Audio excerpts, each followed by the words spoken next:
우리 몸 건강 상태를 볼 때 머리, 손, 발, 배 이야기는 많이 한 것 같은데요. 등 이야기는 들어본 적이 없는 것 같아요. 등 건강도 중요한가요?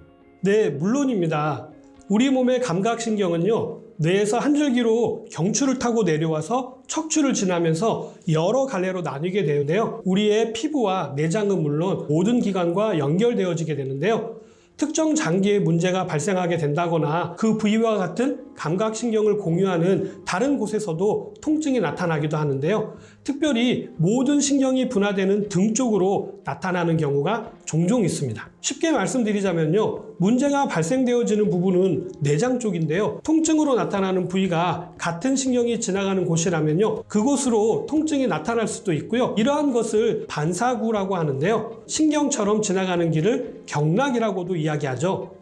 그래서 체하면 위에 문제가 발생한 것인데도요, 손을 따서 치료하는 것이 가능한 것이죠. 수지침이라든지 족침이라든지 이침을 놓을 때 몸의 증상이 바뀌기도 하고요, 병이 치유되기도 하는 것이 다 이러한 반사구를 이용하기 때문입니다. 그 중에 하나가 바로 등이 되는 것입니다. 척추가 곧아야 질병을 예방할 수 있다고 이야기하시는 분들이 계시는 것입니다. 등은 크게 세 부위로 나누어서 이야기하는데요. 윗부분, 중간 부분, 아래 부분으로 구분할 수가 있습니다. 등 통증이 나타나는 부위에 따라서 어느 부위에 문제가 발생하는지 예측할 수가 있는데요. 오늘은 잘 알려지지 않는 등 통증에 대해서 자세하게 말씀드리도록 하겠습니다.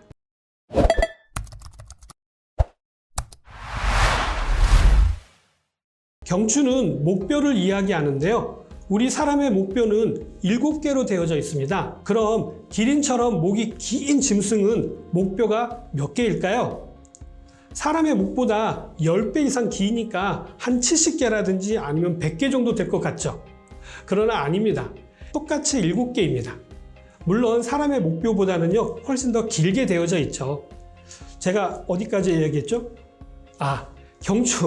경추부터 등 쪽으로 짜릿짜릿한 통증이 나타난다면요, 목 디스크를 많이 의심하시잖아요. 목 디스크 하면 흔히 목만 아플 거라고 생각하시는데요. 목 디스크는요, 목에 있는 경추와 척추 사이에 있는 디스크가 밀려 나와서 경추신경을 압박하고 말초신경과 운동신경을 타고 내려가면서 어깨라든지 등, 심한 경우에는요, 다리까지 증상이 나타나게 됩니다. 팔이라든지 어깨, 날개뼈 등으로 넓게 결린다거나 저린 통증이 나타난다면요, 목 디스크를 먼저 의심해 보셔야 합니다. 특히 목 디스크를 겪는 분들 중에 목 통증 없이 어깨라든지 팔, 손, 등 저림 증상으로 나타나는 경우도 많기 때문에 통증이 쭉 이어져서 퍼져나가는 것 같은 방사통 증상이 나타나는데요. 그 부위에 이상이 없다 하더라도요, 문제의 원인이 목일 가능성이 높기 때문에 목 디스크인지를 먼저 살펴보셔야 합니다. 등 통증의 경우에는요, 단순한 근육통이 아니라 목 디스크와 같이 방치해서 안 될 질환의 경우에는요, 빨리 감별해서 초기에 치료하는 것이 아주 중요한데요.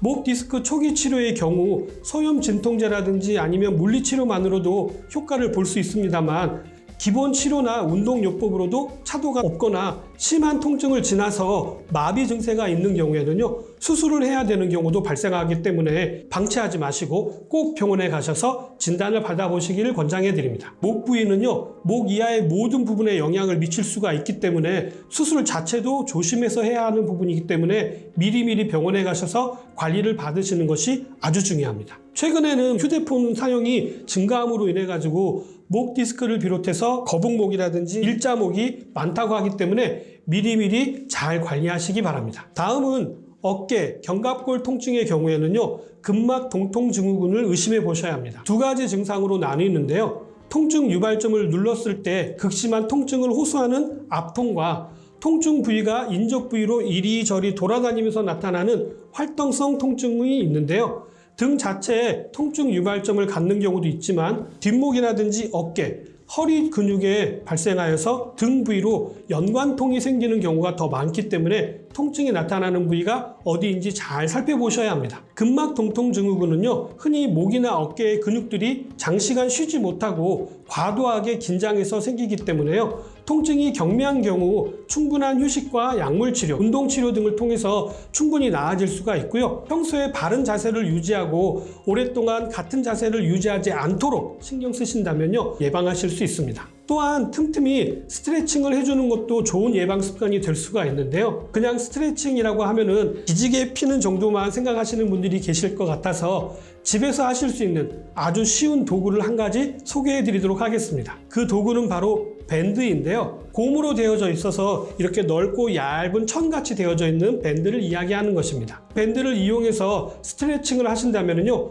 오십견을 비롯해서 근막 동통 증후군을 예방하고요, 치료하는 데도 도움이 됩니다. 다음은 등 가운데 윗부분이 찢어질 듯한 통증이 있으시다면요, 심장과 연관해서 생각하셔야 합니다. 대동박리 증후군인데요. 등 쪽으로 통증이 나타나기 때문에 등에 문제가 있을 것이다 라고 생각해가지고 대수롭지 않게 생각해서 파스나 붙이고 마는 경우가 많으신데요. 대동박리 증후군의 경우에는요, 갑자기 앞가슴이나 아니면 등 중앙 부위 윗부분이 찢어지는 듯한 심한 통증이 나타나게 되는데요. 심장에서 몸 전체로 혈액을 공급하는 매우 중요한 혈관인 대동맥이 혈관 내부 파열로 인해 가지고 대동맥 혈관벽이 찢어져서 발생하는 질환입니다. 대동맥은 심장에서 뻗어나와 가지고 척추를 따라서 우리 다리까지 연결되어져 있기 때문에요, 심장에서 가까운 상행 대동맥 부위에 대동맥 박리가 발생하는 경우에는요, 가슴 부위에서 통증이 발생하고 다리 쪽으로 향하는 하행 대동맥에서 대동맥 박리가 발생하는 경우에는요,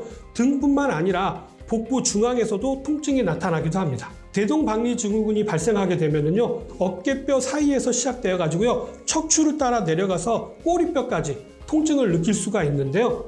방치하시게 되면 통증을 넘어서 하반신 마비로 이어질 수가 있기 때문에 증상이 나타났다고 한다면요, 바로 병원에 가셔서 치료를 받으시기를 권장해 드립니다. 등 한가운데가 쥐어 짜는 듯한 통증이 나타난다면요, 췌장염을 의심해 볼 수가 있는데요. 이 췌장염은 위에 뒤쪽 복벽에 붙어 있는 소세지 같이 길쭉한 장기로요, 소화효소와 인슐린이라고 하는 호르몬을 분비하는 역할을 하는데요. 보통 췌장염은 통증이 심해서 누워있을 때 정자세로 누워있을 수가 없고요, 기름기가 많은 음식이나 음주, 과식을 했을 경우에는요, 그날 저녁부터 다음날 새벽까지 통증이 계속 이어지는 것이 일반적입니다. 췌장염은 약물 치료와 더불어서 하루 정도 금식을 하시게 되면은요, 대부분 증상은 완화가 되지만 염증이 주변으로 퍼졌다거나 아니면 췌장액이 장 등으로 내려가는 길이 막혔다면은요, 시술 또는 수술을 받아야 하는 경우도 있습니다. 다음은 갈비뼈 아래로 등 쪽 뒤에 쥐어짜는 듯한 극심한 통증이 있다면요, 요로결석을 의심해 볼 수가 있습니다. 소변이 지나가는 길에 요석이 발생하게 되면은요,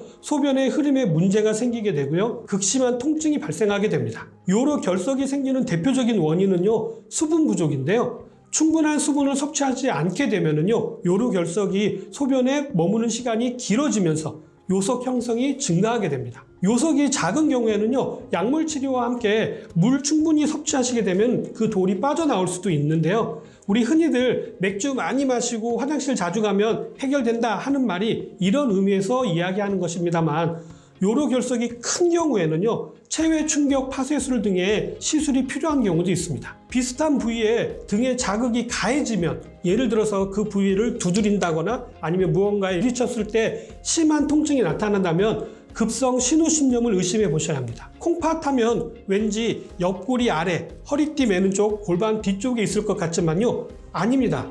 콩팥의 위치는요, 우리 명치 뒤쪽에 콩팥이 자리 잡고 있습니다. 급성 신우신염은 요도염이라든지 방광염이 선행되는 경우가 많고요, 또 소변을 볼 때 통증이 느껴진다거나 배뇨한 뒤에도 또 소변이 보고 싶어지는 잔뇨감 증상이 나타나기도 합니다. 반복적인 신우신염은 신장 손상을 초래할 수도 있고요, 만성 신부전으로 발전할 수가 있기 때문에 초기 진료가 아주 중요합니다. 등 통증이 지속되는 경우에는요, 꼭 전문적인 진단을 받아서 미리미리 질병을 예방하는 것이 아주 중요합니다. 오늘은 잘 알려지지 않는 등 통증에 대해서 말씀을 드렸는데요. 우리 등은 우리 모든 인체 기관과 연결되어 있다고 말씀드렸잖아요. 등에 문제가 발생한다면 꼭 병원에 가보시는 것들을 권장해 드립니다. 오늘 내용은 여기까지고요. 저는 다음 시간에 좀 더 유익한 내용 가지고 다시 찾아뵙도록 하겠습니다.